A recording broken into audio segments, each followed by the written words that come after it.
오늘 함께 읽으신 본문은 고린도전서의 서두 부분입니다. 모든 편지의 서두는 발신자와 수신자와 인사로 구성되는데요. 먼저 1절을 보시면 발신자는 바울과 소스데네입니다.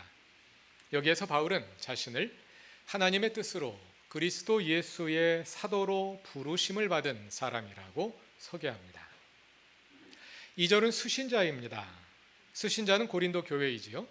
그런데 2절을 잘 살펴보면 바울이 발신자인 자신을 수식하기 위해 사용한 동일한 어휘를 사용하여 고린도 교회를 수식하고 있는 것을 볼 수 있습니다. 어떤 어휘일까요?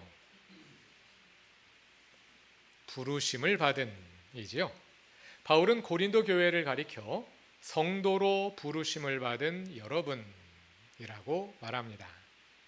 바울은 사도로 부르심을 받았고 교회는 성도로 부르심을 받았습니다. 부르심을 한자로 하면 소명입니다. 우리는 대개 소명이라는 단어를 주로 사명과 관련하여 사용합니다.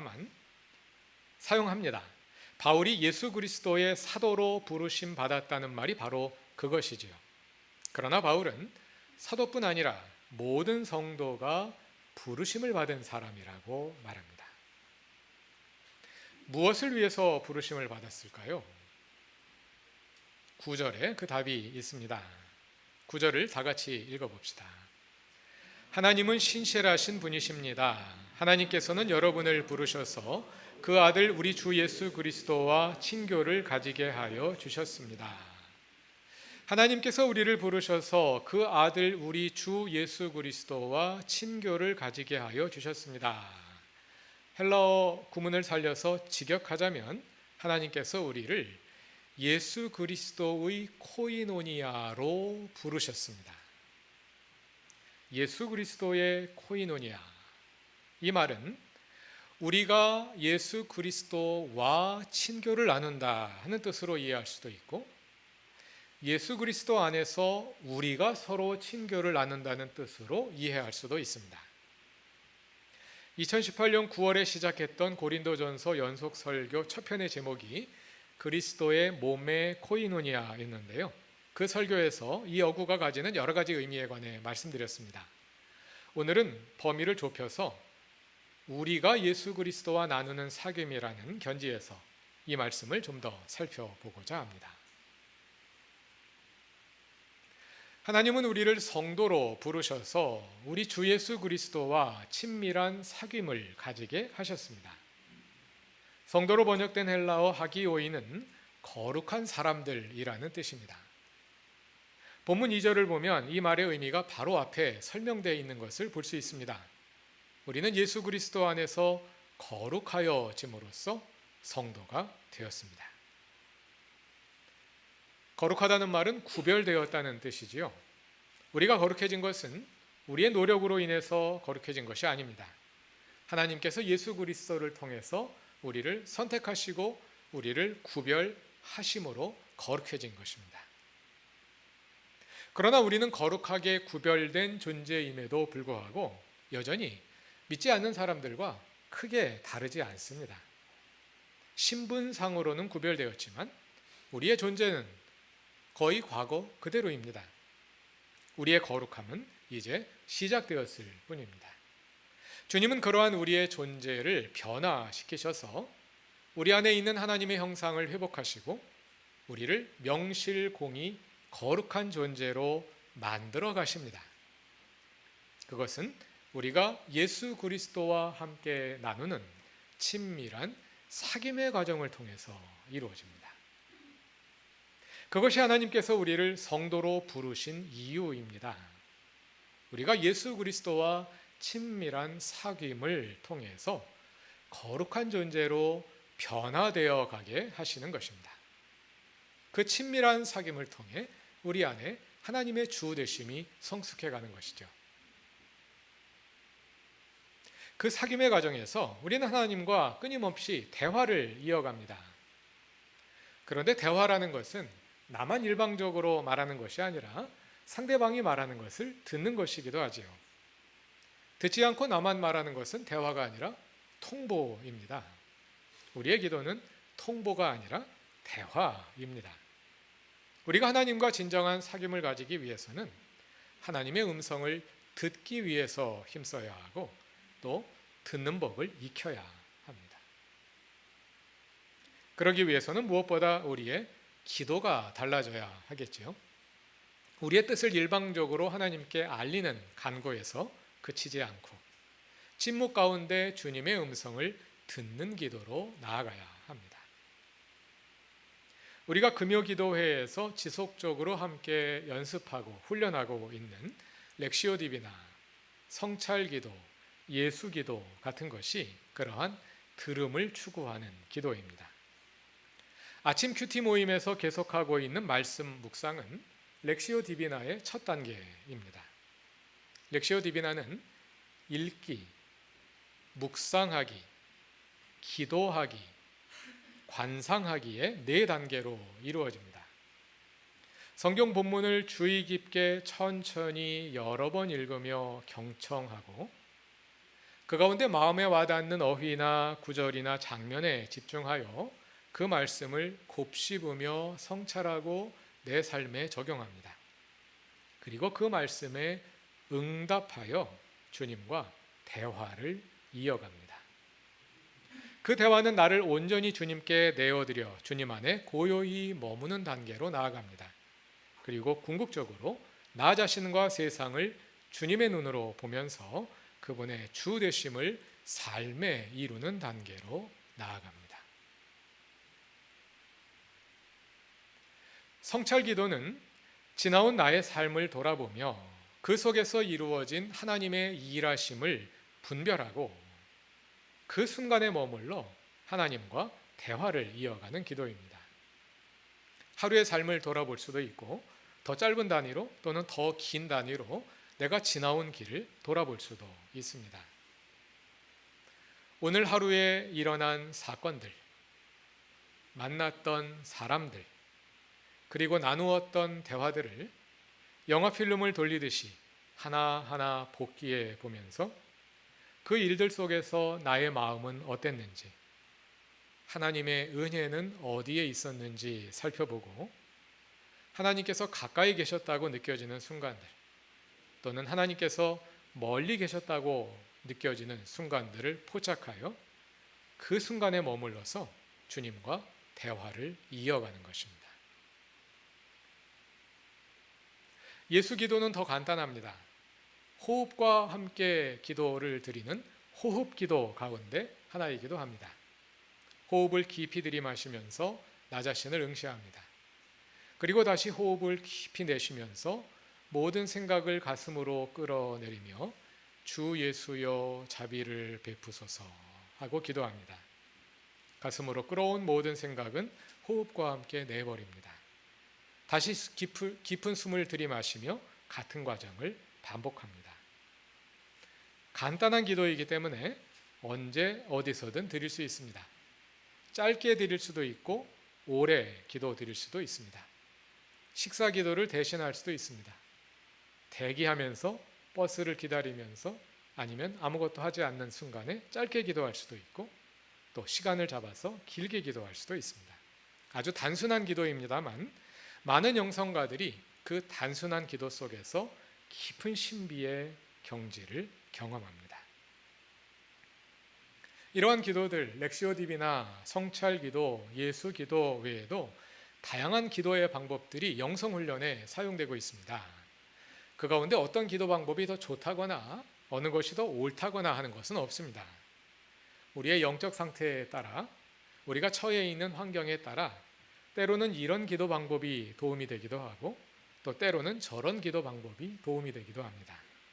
중요한 것은 그 모든 기도를 통해 우리가 추구하는 목표가 하나님의 음성을 듣는 데 있다는 것입니다. 나만 말하고 하나님은 심부름꾼처럼 듣기만 하시는 기도가 아니라 양방향의 대화를 통해서 말하기도 하고 듣기도 하는 기도입니다. 이런 방식으로 궁극적으로 그분과의 친밀한 사귐으로 나아가고자 하는 것입니다. 우리는 이렇게 기도하며 하나님과 대화를 이어가는 과정에서 그분의 음성을 듣게 됩니다. 그뿐 아니라 예배를 드리는 가운데, 다른 사람들과 대화를 나누는 가운데, 또는 일상생활 중에도 하나님의 음성을 듣는 경우가 있습니다. 지난 주일에 소개해드린 책 하나님의 음성에서 달라스 윌라드는 우리가 이렇게 다양한 유형의 경험을 통해 하나님의 음성에 접하게 되지만 그 세부적인 내용이나 의미는 언제나 내면의 음성의 형태를 띈다고 말합니다. 하나님의 음성을 들은 다양한 경험들이 있습니다. 겉으로는 다양한 모습으로 나타나는데 그 내용들을 종합해 보면 그 세부적인 내용이나 의미는 결국은 언제나 내면의 음성을 통해서 나타난다는 것입니다. 하나님의 음성을 듣는 것은 사람의 말소리가 들리는 것처럼 소리가 공기를 울려 음파가 고막에 와서 부딪히는 이러한 물리작용이 아니라 불현듯 떠오르는 생각이나 깨달음을 통해 내면의 음성을 통해 하나님의 음성이 전달된다는 것이죠. 그러나 마음속에서 떠올랐다면 그것은 그냥 내 생각이 아닐까요? 아니면 내 안에 잠재되어 있었던 무의식이 발현된 것은 아닐까요? 그것이 정말 하나님의 음성인지 어떻게 식별할 수 있을까요? 달라스 윌라드는 그 질문에 대해서 그냥 경험으로 안다, 이렇게 짤막하게 대답합니다. 그렇게 대답하는 이유는 실제로 그것이 경험해보지 않고는 알 수 없는 문제이기 때문입니다. 경험해보지 않은 사람에게는 들려주어도 그냥 시원찮은 내용으로 들릴 수밖에 없는 그런 내용이기 때문에 그렇습니다. 만일 누가 여러분에게 사랑이 무엇이냐 하고 묻는다면 무엇이 정답일까요? 해보면 안다, 이게 아닐까요? 하나님의 음성을 듣는 것도 그와 같습니다. 또 이렇게 대답할 수밖에 없는 이유는 이것이 모든 사람에게 동일하게 나타나는 보편적인 경험이 아니라 사람에 따라 다르게 나타나는, 또 어떤 사람에게는 있고 어떤 사람에게는 없는 특수하고 주관적인 성격의 경험이어서 이것을 일반화하여 설명하기가 힘들기 때문입니다. 그럼에도 불구하고 달라스 윌라드는 여러 사람의 경험을 종합하여 하나님의 뜻을 분별할 때 고려할 수 있는 세 가지 기준을 제시합니다. 그것은 환경과 성령의 감화와 성경 말씀입니다. 이 세 가지는 상호 의존적인 관계에 있어서 따로따로 읽을 수 없고 환경과 성령의 감화와 성경 말씀이 함께 작용해서 하나님의 음성을 식별할 수 있게 된다고 말합니다. 또 그와 함께 음성의 세 가지 요소에 대해서도 말합니다. 우리는 대개 다른 사람이 말할 때 보지 않고도 이게 누구 목소리인지 대개는 알아챌 수 있습니다. 대개 목소리의 음질이나 음조, 말투를 통해서 알 수 있게 되고요.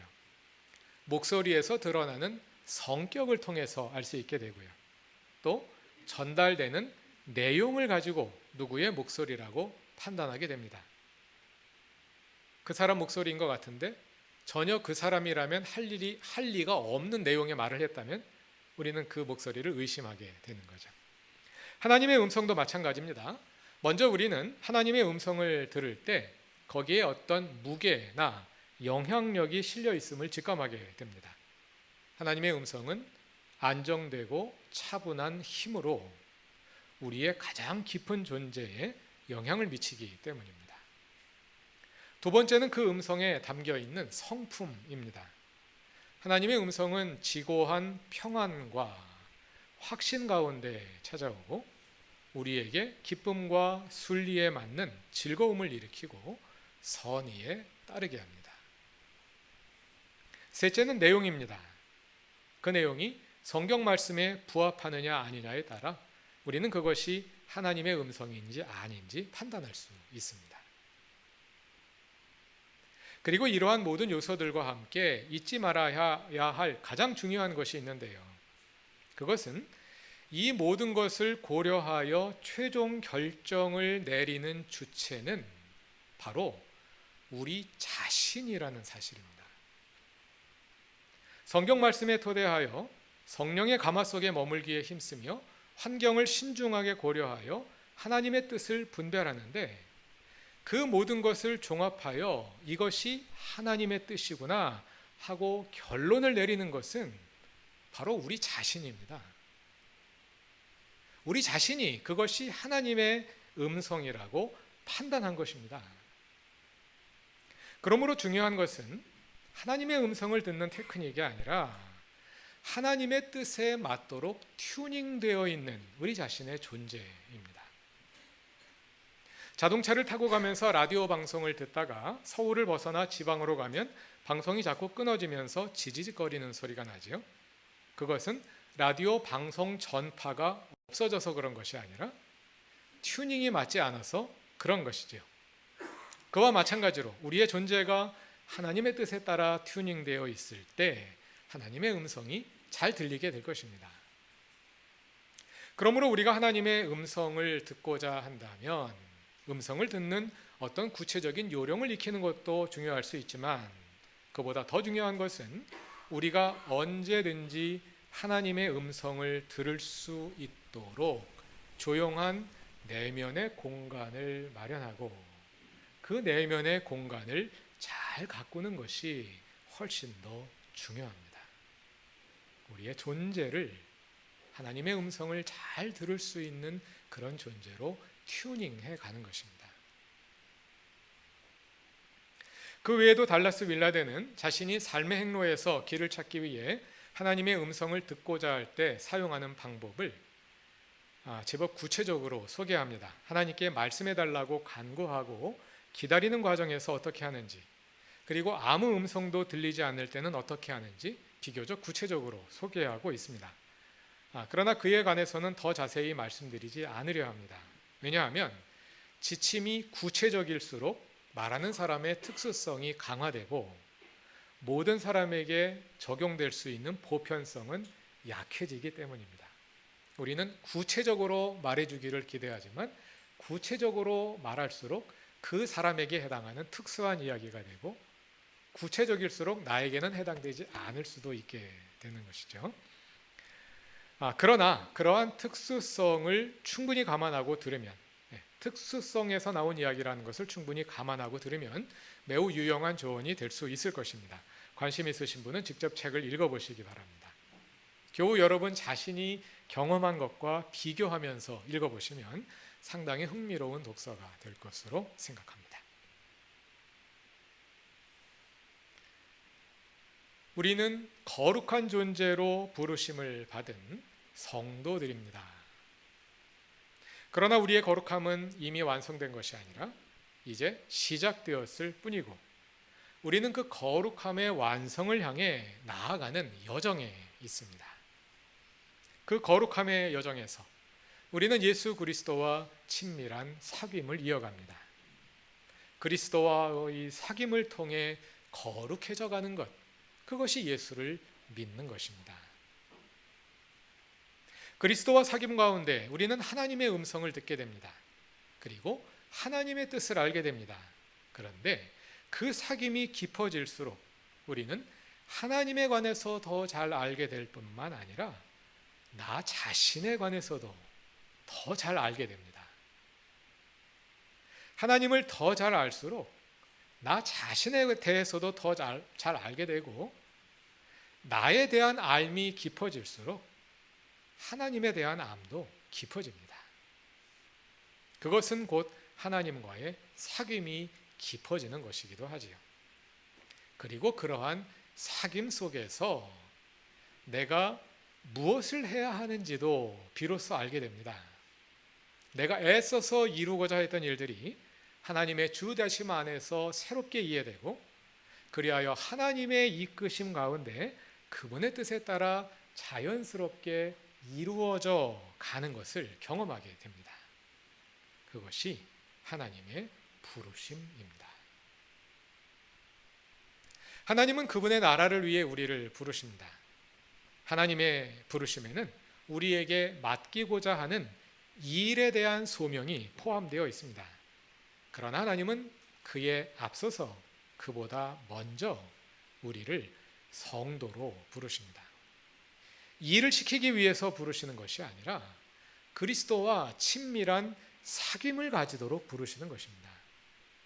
그 자녀로 부르시는 음성, 일꾼으로 부르시기 전에 자녀로 부르시는 음성, 그리스도와 사귐으로 부르시는 음성을 먼저 들어야 합니다.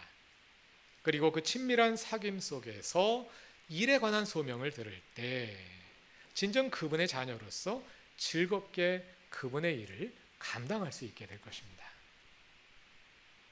금년표를 그루터기 소명 공동체로 정했습니다. 여기서의 소명도 그 두 가지를 다 포함합니다. 그 가운데서 우리를 성도로 부르셔서 그리스도와 친밀한 사귐을 나누시게 하는 그 소명이 먼저입니다. 그리고 이 시대 주님께서 기대하시는 일을 감당하게 하시는 소명은 그 다음입니다. 그루터기 교회는 자유인들의 교회입니다. 그 자유로움이 팬데믹의 위기를 기회로 만들 수 있게 하는 바탕이 되었습니다. 포스트 팬데믹의 시대, 하나님께서 우리를 부르시는 새로운 부르심의 음성도 마찬가지일 것입니다.